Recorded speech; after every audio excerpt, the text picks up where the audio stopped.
आपके घर में यदि कोई व्यक्ति भक्ति करता है तो आपके घर को कोई भी नुकसान नहीं पहुंचा सकता। जब तक विभीषण जी लंका में रहे तब तक रावण ने चाहे जितना भी पाप किया हो, परंतु विभीषण जी के पुण्य और भक्ति के कारण रावण सुखी रहा और शासन करता रहा। परंतु जब विभीषण जी जैसे भागवत वत्सल भक्त को रावण ने लात मारकर लंका से निकल जाने के लिए कहा, तब से रावण का विनाश आरंभ हो गया।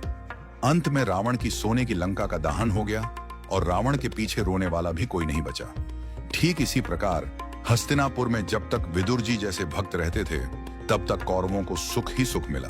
परंतु जैसे ही कौरवों ने विदुर जी का अपमान करके उन्हें राज्यसभा से जाने के लिए कहा और भगवान श्री कृष्ण जी ने विदुर जी से कहा, काका अब आप तीर्थ यात्रा के लिए प्रस्थान कीजिए, कौरवों के विनाश का समय आ चुका है। विदुर जी ने हस्तिनापुर छोड़ दिया और उसी समय से कौरवों का पतन प्रारंभ हो गया। अंत में न केवल उनका राजपाट छिन गया बल्कि कौरवों का वंश भी समाप्त हो गया। इसी प्रकार हमारे परिवार में जब तक कोई भक्त या पुण्यशाली आत्मा रहती है तब तक घर में आनंद ही आनंद रहता है। इसलिए भगवान के भक्तजनों का अपमान कभी भूल से भी न करें। हम जो कमाई खाते हैं वह भी संभव है किसी के पुण्य के कारण मिल रही हो। इसलिए सदा आनंद में रहें और यदि कोई भक्त आपके परिवार में भक्ति करता हो तो उसका अपमान न करें, उसका सम्मान करें और उसके मार्गदर्शन में चलने का प्रयास करें।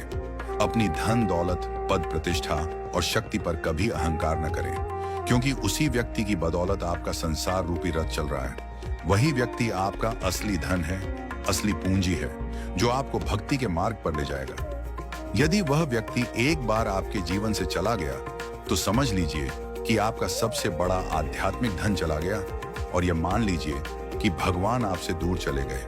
यही आपकी सबसे बड़ी क्षति होगी। सत्य सनातन संस्कृति की जय। जय श्री राधे श्याम।